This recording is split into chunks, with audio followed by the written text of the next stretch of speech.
Olá pessoal, eu sou Tiago Noronha e esse é o primeiro de uma série de vídeos onde eu vou ensinar vocês a configurar o ambiente de desenvolvimento e depuração de código que vocês vão usar na disciplina de programação e desenvolvimento de software. Mas antes da gente entrar nas ferramentas em si, eu gostaria de começar contextualizando e falar de por que vocês precisam aprender a programar. Por que um engenheiro, um analista de sistemas, um cientista da computação precisa aprender a programar? A nossa sociedade cada vez ela está mais complexa e ela tem problemas cada vez mais complexos que a gente precisa resolver. E quem vai resolver esses problemas são os cientistas, são os engenheiros. E o que acontece é que no início a gente conseguia resolver esses problemas, no início da história da humanidade, a gente conseguia resolver esses problemas com um ábaco, com papel. Depois os problemas foram ficando mais complicados e a gente foi desenvolvendo ferramentas para conseguir resolver problemas cada vez mais complexos. Então, há poucos anos atrás, com a calculadora científica, um engenheiro conseguia fazer os cálculos que ele precisava. Mas os problemas foram ficando mais complicados e aí a gente desenvolveu o computador.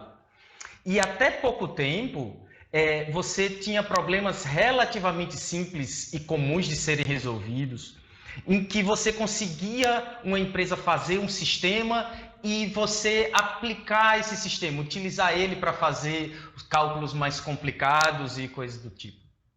O que acontece é que o futuro de um cientista e de um engenheiro não está em você aplicar o conhecimento que já existe. O futuro e o que a gente vem para a universidade para aprender é a resolver os problemas que ninguém sabe como resolver. E aí onde está o sucesso profissional, porque se ninguém sabe como resolver e você é capaz de resolver esse tipo de problema, você é um profissional que não tem preço. E aí o que acontece então é que a gente chega num ponto onde nós temos que desenvolver as próprias ferramentas que implementam aquilo que a gente desenvolveu, né? A teoria que a gente desenvolveu. A linguagem vai depender da aplicação onde você está, o sistema operacional, o tipo de computador, ou se você não está programando um computador, você está programando um chip que vai numa sonda, alguma coisa assim. Pode variar.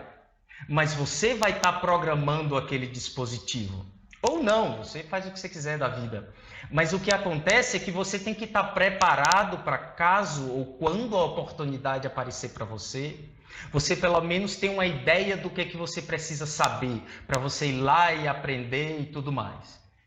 Então, nesse curso, ele é o segundo de duas disciplinas, onde a gente vai se aprofundar um pouco mais nesse assunto de programação e a gente vai resolver problemas um pouquinho mais complicados. E para que a gente consiga desenvolver esses problemas um pouco mais complicados, você tem que ter um ambiente de desenvolvimento um pouquinho mais organizado, para que você tenha produtividade e qualidade de vida na hora de programar. Programar um computador nada mais é do que se comunicar com ele. É falar uma linguagem que ele entenda, dizendo o que é que ele tem que fazer. Só que programar um computador, né, aprender essa linguagem, é bem mais difícil do que aprender uma linguagem natural. É bem semelhante, mas é mais difícil. Por duas razões. O computador é uma máquina muito diferente dessa máquina biológica que é o ser humano. A forma dele operar é bem diferente da forma da gente operar.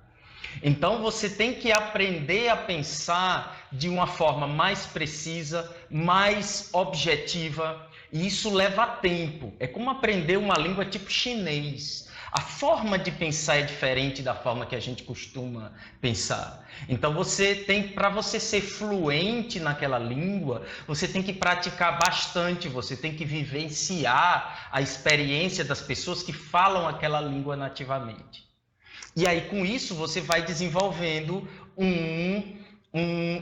uma forma de pensar parecida com aquela daquelas pessoas que falam aquela língua. Outra coisa que uma linguagem de programação como C++, por exemplo, tem com chinês, russo, é que os símbolos são muito diferentes do que a gente está acostumado, né? E aí você tem que se acostumar com isso também. Mas isso não quer dizer que qualquer pessoa não possa aprender qualquer língua ou qualquer linguagem de programação. É uma questão de prática, tá? E de tempo. Além disso, a programar ela tem um agravante, porque o computador propriamente dito só entende a linguagem de zeros e uns. Ele só fala em zeros e uns. E para um ser humano conseguir se comunicar diretamente nessa linguagem é muito difícil. Quando a gente fala de uma linguagem de programação como C++, não é uma linguagem que o computador consegue entender diretamente, mas é uma linguagem que pode ser traduzida através de um software que a gente chama de compilador, que traduz aquele código em C++, que é uma linguagem que é toda projetada para que depois ela possa ser traduzida, né, que ela possa ser entendida por um ser humano, mas que depois ela possa ser diretamente traduzida para essa linguagem de zeros e uns. Então, a gente sempre que está se comunicando com o computador, a gente está se comunicando através desse tradutor. Você escreve as instruções que você tem para o computador numa linguagem de programação, no nosso caso C++, e esse compilador traduz isso para zeros e uns. E depois você tem que pedir para o computador executar esses zeros e uns. Um ambiente de desenvolvimento ajuda você nesse processo, né? Você tem basicamente um editor de texto, que a gente vai usar para escrever o texto. A gente ainda não chegou no ponto que você consegue se comunicar com o computador em linguagem natural e ele automaticamente entender, compilar e executar. Não de forma geral e rápida. Você precisa de um compilador, quem vai efetivamente fazer essa tradução para a linguagem de máquina. Você precisa de um ambiente de execução, né, que vai executar o programa, que vai depender do sistema operacional que você tem, por exemplo, ele vai executar essas instruções. E você precisa também do que a gente chama de um ambiente de depuração. O que acontece com programação, isso acontece com qualquer língua, inclusive, é que muitas vezes a gente fala e aquilo que a gente fala não faz sentido. O cérebro humano ele consegue entender muitas vezes ambiguidades e instruções que tem algum tipo de erro e a gente vai e automaticamente corrige. Não é o caso do computador. Se você não for preciso e objetivo, de forma a passar exatamente as instruções que ele precisa para resolver o problema que você tem em mãos, ele vai fazer coisas erradas se você disser que ele faça coisa errada. Mesmo que seja óbvio que aquilo não faz sentido. Então, um depurador de código nada mais é do que um programa que lhe ajuda a passar pelo seu código linha a linha e observar o comportamento dele e identificar quando você cometeu algum erro.